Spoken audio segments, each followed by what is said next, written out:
Bonjour à tout le monde. J'espère que vous allez bien, que vous avez passé un bel été, que vous avez bien charbonné et que vous êtes bien reposé. Combien on est 6 personnes. Ça va être un dîner, quoi. Dites-moi déjà si en termes de son, on est bon ou pas. C'est pas toujours notre spécialité, le live. Mais on progresse, on progresse. Tic, tic. Bonjour Lorraine. N'hésitez pas à mettre en commentaire qui vous êtes, ce que vous faites. Comme ça, ça me permet de savoir à qui je parle. Et surtout, n'hésitez pas à poser des questions tout au long de ce live qui va durer 20-30 minutes. Parce que ce que je disais tout à l'heure, c'est que des fois j'ai du mal à conscientiser comment on travaille chez Tirefest en termes de strat. Et donc si vous me posez des questions, je pourrais répondre en tout cas avec ce que j'en sais sur vos problèmes, et essayer d'être le plus pertinent possible, ou en tout cas de pouvoir commencer des réflexions avec vous. Est-ce qu'on affiche la presse déjà pour voir Oh, magnifique. Tu me dis quand on commence. N'hésitez pas en commentaire. Je vois qu'il y a toujours 0 commentaire, à part Lorraine, mais qui est en face de moi. Si j'ai aucune question, je vais me vexer. Alors, aujourd'hui, l'objectif, c'est de parler quand et comment faire évoluer sa stratégie social media. C'est souvent une question qu'on se pose, ou des fois qu'on se pose pas, des fois assez. Je vois beaucoup de strates social media qui restent identiques sur 1 an, 2 ans. Est-ce que c'est bien? Est-ce que c'est pas bien? Est-ce que ce mot de stratégie est le bon ou pas? On va pouvoir échanger de tout ça ensemble. Merci Jeanne. Ça va être un webinaire Tirefest. Mince, les slides ne passent pas, faut que j'aille sur... Ok. Donc peut-être me présenter rapidement. Donc moi je m'appelle Glenn. J'ai fondé avec Benjamin et Thomas il y a 4 ans de ça Tirefest. Et moi je chapeaute principalement le pôle social media chez Tirefest. Donc je m'occupe de la stratégie. Avec les gars et les filles, la stratégie chez Tirefest, c'est le problème ou les enjeux de tout le monde. C'est pas uniquement quelque chose qu'on tient entre nos mains, c'est quelque chose qui est mouvant et qui fait partie de nos réflexions permanentes. Et c'est là aussi où je souhaite vous amener aujourd'hui, c'est de se dire, en fait, on n'a pas de vérité là-dessus. Par contre, on a énormément d'hypothèses et on est assez obsédé par ces hypothèses, et on essaye de faire en sorte qu'elles soient les plus vraies possibles. Bonjour Cécile. Salut Simon. Tirefest rapidement, donc en chiffres, ça fait 4 ans qu'on existe. On a tenu, est-ce qu'on va tenir une 5e année, une 6e année? Faudra regarder ça bientôt. Plus de 40 collaborateurs, on a 50 clients qu'on accompagne, et puis surtout quelque chose dont on est plutôt fier, c'est qu'on a toujours voulu internaliser toutes les fonctions chez Tirefest, parce qu'on a des grosses exigences, parce qu'on a une grosse culture, et on a même des chefs cuisiniers en interne. Donc voilà, cette notion d'agence social media food prend tout son sens avec eux. La stratégie social media, comment on l'aborde chez Tirefest, ou comment elle est abordée aujourd'hui par beaucoup de marques. Aujourd'hui, elle se split en fait en deux. D'un côté, on a une approche qui est plutôt descendante, qui est une approche qui est née de la publicité de ces 100 dernières années, qui est je fais une pub TV, je fais de l'affichage, qui est née souvent ce qu'on appelle une big idea, que je viens ensuite décliner dans une approche très descendante. Comment on fait aujourd'hui pour avoir une approche pertinente à l'heure des réseaux sociaux là-dessus? Cette approche-là, cette stratégie qui est choisie, elle est choisie aujourd'hui par encore, pour selon nous, beaucoup trop de grandes marques en fait, qui ont été habituées à ce système-là et qui ont du mal à rentrer dans le système en fait des réseaux sociaux classiques, où on doit poster de façon quotidienne. On en échange avec des marques. Je prends l'exemple de Président, une marque qu'on connaît relativement bien, qui est pas très loin de chez nous. Ils sont encore dans ce schéma-là. Comment on fait on a une big idea, et ensuite on va avoir une campagne d'influence, on va avoir une campagne d'affichage. Donc ça, c'est une technique qui peut fonctionner, mais qui a aussi ses limites.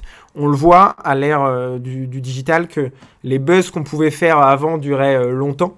Aujourd'hui, un buzz, ça dure 1, 2, 3 journées, une semaine maximum, et après, les gens oublient. D'où l'avantage de travailler aussi sur une stratégie qui est plus une approche, en tout cas sur laquelle on travaille, qui est une approche qui démarre plutôt de la base, plutôt du consommateur, plutôt des comportements des consommateurs, et qui vient en fait nourrir ce que nous on appelle le fil rouge. Et en fait, le gros avantage de cette stratégie-là, c'est qu'on peut venir mesurer au quotidien comment elle fonctionne et comment on peut potentiellement la faire évoluer, la changer. Et ça va être aussi toutes les réflexions qu'on va pouvoir avoir ensemble. Hop. Mince, c'est bon. L'approche de Tire-Fesse, elle est simple.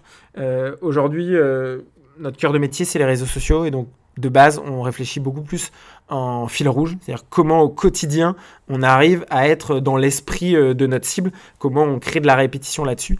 Avec un enjeu qui est simple, être viral sur chacun de nos posts. C'est le challenge qu'on a lancé à toutes nos équipes. On était encore sur pas mal de posts. On est très critique avec notre travail, où on postait aussi des fois pour faire plaisir à la marque, pour faire plaisir à la direction. Mais c'est pas forcément cette typologie de réflexion-là qui va nous amener viral. Donc la réflexion pour 2025, c'est comment on fait pour que chacun de nos posts soit réfléchi pour être viral. On ne le sera pas à chaque fois, bien sûr, mais à minima, la réflexion doit être celle-là. Et en complément de tout ce travail fil rouge qui alimente toutes nos réflexions quotidiennes, où on vient mesurer si ça fonctionne ou non, on vient amener, là principalement avec notre DC Benjamin, qui est très brillant, je ne sais pas s'il nous écoute, mais qui a énormément d'idées et qui permet grâce à ces idées d'avoir justement ces pics aussi d'audience. C'est-à-dire qu'on ne part pas à l'ancienne où à chaque fois on fait une campagne et on redescend à zéro. Le fil rouge nous permet d'avoir une audience de plusieurs millions de personnes qui nous suit ou qu'on va toucher chaque mois. Et en plus, on vient sur ces moments-là réussir à faire ce qu'on appelle nous des coups de com' ou des big ideas qui nous amènent un peu plus loin. Le gros objectif de ça, de réfléchir comme ça, c'est que le fil rouge doit aussi nous permettre de mieux comprendre notre cible. C'est-à-dire que tout le travail qu'on fait, il ne faut pas l'isoler, il ne faut pas isoler ces deux éléments-là. Et en fait, c'est quelque chose sur lequel des fois on a pu aussi mal le faire. C'est-à-dire, on a une sortie produit, on va penser à un coup de com', mais en fait, on ne va pas l'intégrer forcément au fil rouge. Or, le fil rouge, si on l'intègre à ce fil rouge-là, en fait, toute la data qu'on va réussir à avoir, on aura déjà enlevé les postes qui ont sous-performé, les postes qui ont mieux performé, on les aura améliorés. Donc, on est déjà quasiment sûr qu'en intégrant notre nouveauté produit dans ce schéma-là, on aura une vraie visibilité. Donc, on a vraiment un enjeu à réfléchir comme ça et à pas, en tout cas chez nous, c'est notre philosophie et notre conviction.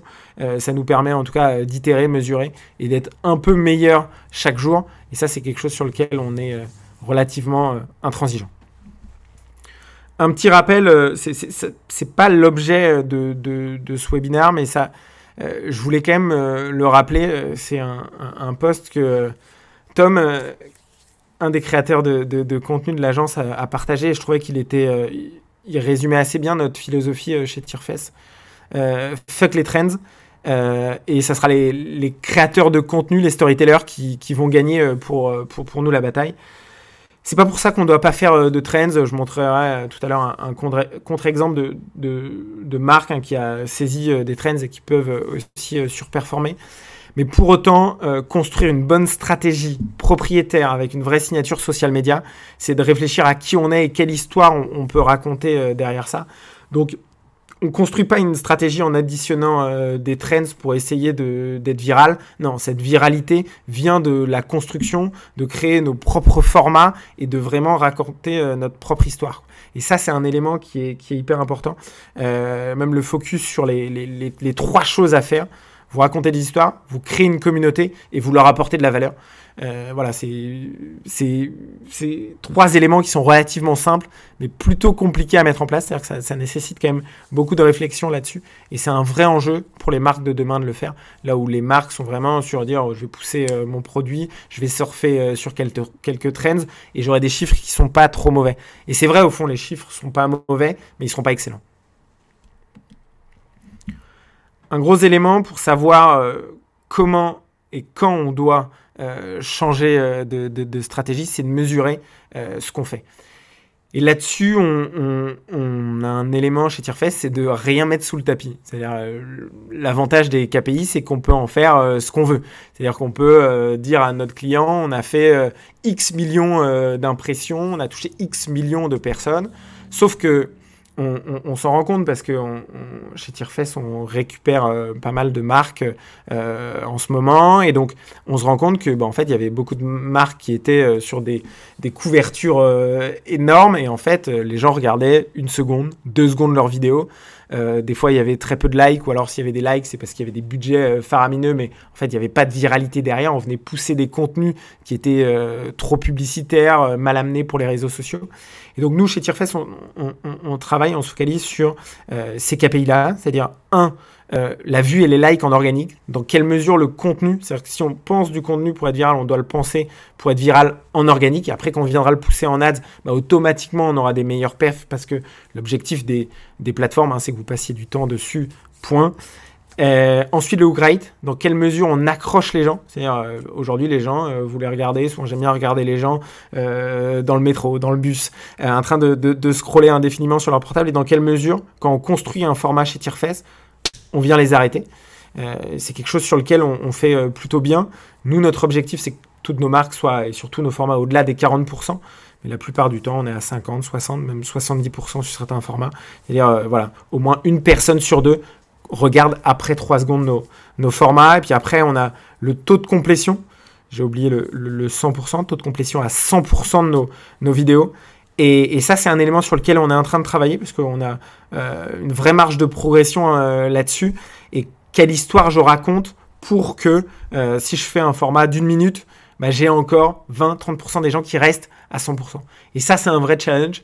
Et c'est un challenge sur lequel on est en train de bosser en ce moment, comment on construit une histoire et comment on décortique justement ce que les créateurs de contenu font souvent très bien. Et je prends un exemple, là, on vient d'acheter une formation là, du guide ultime qui justement déconstruit comment on crée une histoire. Ça pourrait être l'objet d'un autre webinaire, mais qui est vraiment hyper important parce que ce qu'on vient mesurer sur ce taux de complétion-là, c'est dans quelle mesure les gens sont restés jusqu'au bout et donc ont eu un temps avec la marque important et donc un temps de mémorisation important versus ce que certaines agences peuvent vendre qui est de la visibilité, mais on a passé 1 seconde avec la marque et donc ça ne sert strictement à rien. Quand la faire évoluer, n'hésitez pas si vous avez des questions. Quand on la fait évoluer, chez Tierfest, on est pas mal obsédé parce qu'on est passionné par ce qu'on fait et donc on a un vrai enjeu à progresser tout le temps. Donc on est obsédé par un élément qui sont les chiffres. Et souvent, on ne peut pas se cacher. C'est-à-dire, soit ça fonctionne, soit ça ne fonctionne pas. On ne peut pas se cacher derrière l'algorithme ou quoi que ce soit parce que si le format est bien fait, il performe. Et parce que souvent, j'ai mis un exemple après, mais souvent quand on pense un format, on crée un format, on met beaucoup d'affect dedans et donc on va venir se trouver des excuses. Ah non, mais il n'a pas performé parce que je l'ai posté à 17h. Ah non, non, c'est faux. Il n'a pas performé parce qu'il ne rentre pas en résonance avec notre cible. Point. Et donc, premier élément, soyez obsédés par les chiffres et soyez obsédés par le fait que vos émotions ne doivent pas cacher le fait que ce format doit être soit amélioré, soit arrêté. Soyez obsédés aussi par une deuxième chose qui sont les créateurs de contenu. Pourquoi ? Alors souvent, quand une marque vient nous voir, ils nous disent est-ce que vous pouvez faire un bench de nos concurrents ? À chaque fois, je leur dis oui, on pourra le faire parce qu'on est sympa, mais ça ne sert strictement à rien. C'est assez rare de voir dans le bench des marques qui font vraiment bien les choses. Il y a quelques marques, bien sûr, sur les réseaux sociaux qui performent bien, qui ont les bons codes, mais c'est relativement rare. Et en plus, si on commence à s'approprier ces codes-là, en fait, on ne fait pas ce que je vous disais, on ne crée pas notre propre histoire. Et c'est là où on va venir copier des choses qui fonctionnent plutôt bien chez notre voisin, mais qui auront des chiffres corrects, sûrement, mais qui ne seront pas ce qu'on souhaite pour la marque. Donc, soyez vraiment obsédés par les créateurs de contenu. parce que quand vous discutez avec eux, vous vous rendez compte que eux aussi sont obsédés par une chose, c'est leur métriques, c'est la rétention d'audience, c'est toutes ces choses-là. Donc, ils construisent aussi leur format comme ça. Et donc, quand je dis obsédés par les créateurs de contenu, c'est obsédés par les mécaniques qu'ils utilisent, comment ils structurent leur format, c'est quoi les itérations qu'ils font. Quand vous suivez un créateur de contenu, nous, on suit beaucoup de créateurs de contenu, par exemple food ou divertissement, on voit des évolutions dans la construction de leurs recettes, dans la réflexion autour de leurs recettes. Et ça, on doit aussi le conscientiser et réussir à l'amener à nos marques. Et c'est ce qu'on essaye de faire. On ne va pas aller voir notre concurrent pour voir comment ils structurent leurs vidéos recettes. Un exemple d'obsession qu'on peut avoir en ce moment, parce que tout le monde nous l'envoie, que le premier siège social de Tierfesse était à Pont-l'Abbé, qu'on connaît très bien ce magnifique Leclerc. L'enjeu, c'est de se dire, par exemple, vous prenez un créateur de contenu ou une marque qui a surperformé, c'est de se dire pourquoi ils ont réussi à surperformer. C'est un peu un contre-exemple de ce que je vous disais tout à l'heure. Là, ils ont suivi une trend. À chaque fois sur les réseaux sociaux, il y a des contre-exemples. Ils ont suivi une trend et ça a performé. Mais pourquoi ça a performé? Parce qu'ils ont fait une répétition d'un format. Parce qu'ils ont réussi à avoir une personne qui l'a incarné. Parce qu'ils l'ont mieux fait que les autres. C'est-à-dire, ils ont repris les hooks à la Aprizzo, ils ont réussi à se les approprier. Et c'est ça, en fait, qu'on doit retenir. Et donc, si demain, on doit réussir à le mettre en place pour nos clients, c'est peut-être pas uniquement en reprenant les hooks à la Aprizzo. C'est en se disant, en fait, comment je fais peut-être pour que ma marque soit peut-être plus incarnée par une personne. Et ça, c'est un élément qui est important. Dis-moi. Il y a une question d'Eliott qui demande comment identifiez-vous vos clients idéaux sur des nouveaux produits? Comment ça, des clients idéaux sur des nouveaux produits? Est-ce que tu peux m'en dire plus? Comment on identifie des clients idéaux? Pour nous, c'est les clients idéaux pour Tierfesse, ça va être des clients dans l'agroalimentaire qui ont le budget pour réussir à bosser ensemble. Mais j'ai pas bien compris l'angle. Je suppose que c'est dans le contexte d'une marque qui sort un nouveau produit, mais peut-être qu'Eliott peut préciser sa question. Je te tiens au courant. Ouais, ok.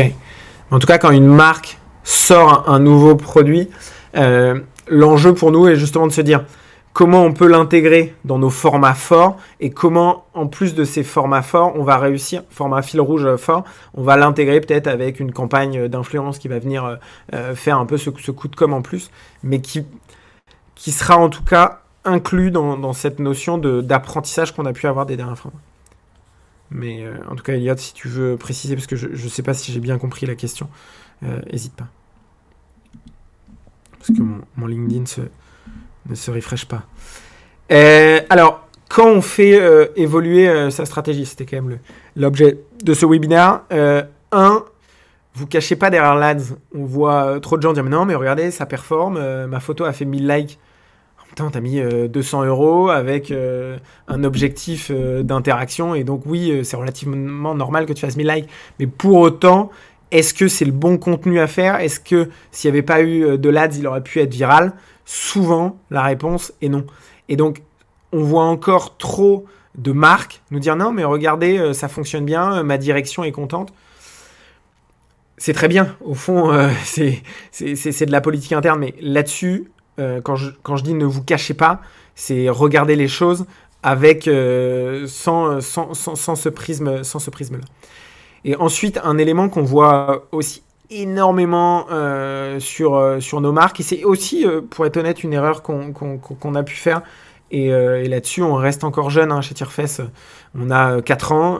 Dans 4 ans, on sera encore meilleur. En tout cas, je l'espère. Et donc, l'objectif, c'est beaucoup plus de nous focaliser sur les forces et d'éviter de dire, en fait, ce format-là sous-performe, on a amélioré, on a itéré, on arrive au bout, on se rend compte que malgré nos convictions, ça ne fonctionne pas. Et donc, on va venir plutôt appuyer sur nos forces et répéter ces forces-là. Si je reprends l'exemple du Leclerc Pont-l'Abbé, ils se sont rendus compte que les hooks à Aprizzo fonctionnaient. Ils n'ont pas cherché à aller faire d'autres choses. Ils ne se sont pas dit, souvent quelque chose qui est un peu contre-intuitif, ils se disent, en fait, les gens vont commencer à se lasser. Non, les gens les suivent pour ça et donc il faut répéter ça. C'est la même chose sur, nous on a des clients beaucoup dans la food. Est-ce que si on fait trop de recettes, ça va venir, les gens, il y aura à un moment une forme de lassitude. En fait, regardez un créateur de contenu food, qu'est-ce qu'il fait? Des recettes tout le temps et pour autant on le suit. Donc en fait, je pense que c'est la mauvaise réflexion, c'est plus de dire on a des formats forts. Comment on fait pour continuer de les améliorer et qu'en fait on ait une courbe qui soit que montant.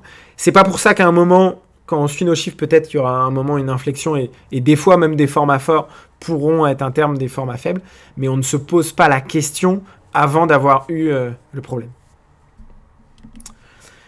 Ce qu'on fait pour nos clients, vous allez le voir, pour beaucoup, les changements stratégiques sont des changements radicaux.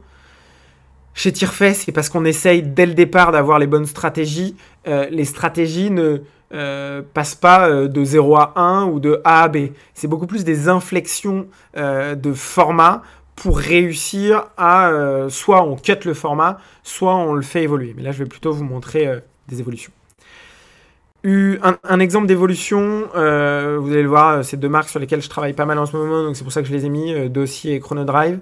Un premier sur le pilier agriculteur, qui est un pilier sur lequel qui est hyper important pour Dossier. Dossier, c'est une marque d'agriculteurs, c'est une coopérative, versus d'autres de ses concurrents qui essayent de s'approprier ça, mais qui ne le sont pas. Comment on fait pour créer un format avec plus de viralité là-dessus?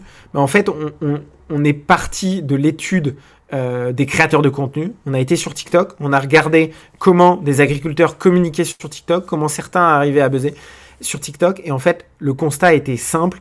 Ils étaient authentiques, ils étaient vrais et ils n'avaient pas de script prédéfini. Si on prend la vidéo de gauche, on a une hook qui est mauvaise. On met 3, 4, 5 secondes à arriver sur l'élément. On a des assets qui sont encore très ou trop marques, même si on a essayé de reprendre les codes d'Insta, etc. Là-dessus, pour un budget ISO, on fait 100 likes sur celle de gauche. À droite, on fait 1200 likes. On a des commentaires, on a 0 commentaire à gauche. À droite, on a des commentaires. Merci pour l'avenir. Bien, je ne le savais pas. Maintenant, je vais avoir un comportement différent. Et à droite, en fait, ce qu'on a fait, c'est qu'on a amené de l'authenticité. On a filmé au smartphone. On s'est dit, la contrainte qu'on s'est fixée pour aller sur le terrain là-dessus, c'est de dire, on fait tout au smartphone. La miniature au smartphone, on filme au smartphone. Le son, vous allez voir, est crado. Il y a du vent. En post-prod, c'était beaucoup plus compliqué à gérer. Mais en fait, on s'en fout. Ce que les gens veulent, c'est de l'authenticité. Donc, on l'a fait. Et en fait, donc on est venu analyser les insights marché. On s'est pas dit c'est une trend de faire ça, mais par contre c'est quelque chose qu'on ressent et donc on amène la marque là-dessus. Donc il y a eu aussi beaucoup de pédagogie auprès de la marque et donc ça c'est un format qu'on va itérer, qui va devenir un format fort de dossier et qu'on va venir améliorer au fur et à mesure. Mais on voit voilà, on a des perfs x10 sur un format de ce style-là. Un autre exemple pour dossier, on a nos vidéos recettes qui fonctionnent correctement, mais c'est pas bon pour nous. Donc voilà, on vient encore dire bah voilà comment on fait pour les améliorer. On vient améliorer la light. Et encore une fois, hein, là c'est des tests qu'on est en train de faire à droite. On va les mesurer là sur les prochains mois. On vient mettre une voix off. On vient amener du sound design, etc., etc. Comment on fait aussi pour les faire évoluer? Vous voyez, hein, faire évoluer une stratégie, c'est pas forcément là-dessus la partie recette pour une marque comme Dossier. On peut pas la couper. Notre enjeu, c'est de trouver une solution pour que ça performe. Point. Un autre élément sur les promos, c'est jamais évident de mettre en avant des promotions. Donc là-dessus, on reprend, voilà, on faisait voilà aussi des hooks un peu entre guillemets à Prizzo. C'est des formats ça, qui ont 2-3 mois. Mais voilà, à un moment à gauche, on aurait pu avoir un format très publicitaire, très direct, qui a encore sa place en dark post pour faire là-dessus les enjeux de la GMS et de se dire demain on n'a plus ces catalogues, comment on fait pour les avoir là? Très bien. Mais par contre, comment on fait si on doit les inclure dans notre fil rouge pour être un peu percutant? Et donc voilà, à droite, voilà, c'est un exemple qui est en plus un peu clivant. On vient amener quelqu'un qui vient chercher du PQ en slip. Ok, on crée un hook, on crée quelque chose qui garde les gens. Et sur lequel on arrive à avoir, on passe de 20 likes à 280. Et un dernier exemple sur lequel je voulais aussi vous orienter sur le côté émotion. Le format à gauche, sur les deux formats, j'étais dessus. Chez Tirefest, souvent on s'intègre dans les formats aussi parce qu'on pense que voilà, les réseaux sociaux doivent être incarnés. Donc on se prête aussi au jeu pour nos marques chez Tirefest, nos marques qu'on a, on s'inclut vraiment dedans. Donc celui à gauche, je pensais quand on l'a fait que c'est un format qui allait performer. J'ai pris beaucoup de plaisir à le faire. Pour autant, force est de constater, 89 likes, ça a plutôt sous-performé. Donc on s'est venu dire sur le format d'après, où on vient tester des produits, on est encore très produit, comment on fait pour avoir un format un peu plus viral. Et donc on est venu amener un élément qui fonctionne bien sur les réseaux sociaux, qui est ce format prank. sur lequel, vous pourrez aller le voir, je me suis bien fait avoir, où notre chef de projet s'est dit, en fait, on va faire tester de l'Oasis, on va dire que c'est différents parfums, et puis on va voir comment les gens réagissent. Moi, j'avais vraiment l'impression que c'était différents parfums. Notre cerveau nous joue pas mal de tours. Mais la vraie conclusion qu'on a derrière ça, c'est qu'on passe de 89 likes à plus de 8700 likes sur des budgets ISO. Et donc, qui sont plutôt des petits budgets d'ADS. Donc vraiment, l'enjeu, c'est pas souvent de tout changer si votre stratégie à la base était bonne. Après, ça, c'est une vraie question et malheureusement, toutes les strates sont pas bonnes dès le départ. Mais déjà, si vous prenez ce parti pris de réfléchir comme un créateur de contenu, si vous réfléchissez un peu différemment, vous aurez déjà un prisme qui devrait être un peu meilleur. Et donc voilà, là, on a des exemples concrets quand on regarde les datas pour se dire que c'est un peu meilleur en réfléchissant comme ça. Voilà, 26 minutes. Il nous reste 4 minutes. Je ne sais pas si vous avez des questions un peu sur ces éléments-là. Parce que j'ai pas du tout les questions. S'affiche pas là sur mon LinkedIn. Donc si vous avez des questions, je suis preneur. N'hésitez pas, je vous laisse quelques minutes pour le faire. Et sinon, bon appétit.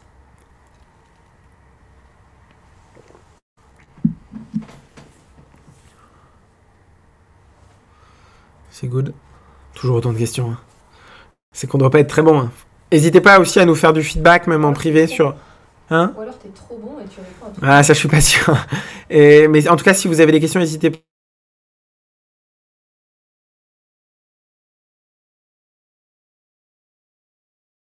Là-dessus, c'est vraiment de vous aider à construire vos strates. Donc, vos strates ou tous les sujets autour des réseaux sociaux. C'est un sujet qui nous passionne, sur lequel on passe nos journées et soirées. Donc voilà, n'hésitez pas, si vous avez des réflexions, des questions là-dessus, des volontés d'échange, n'hésitez pas.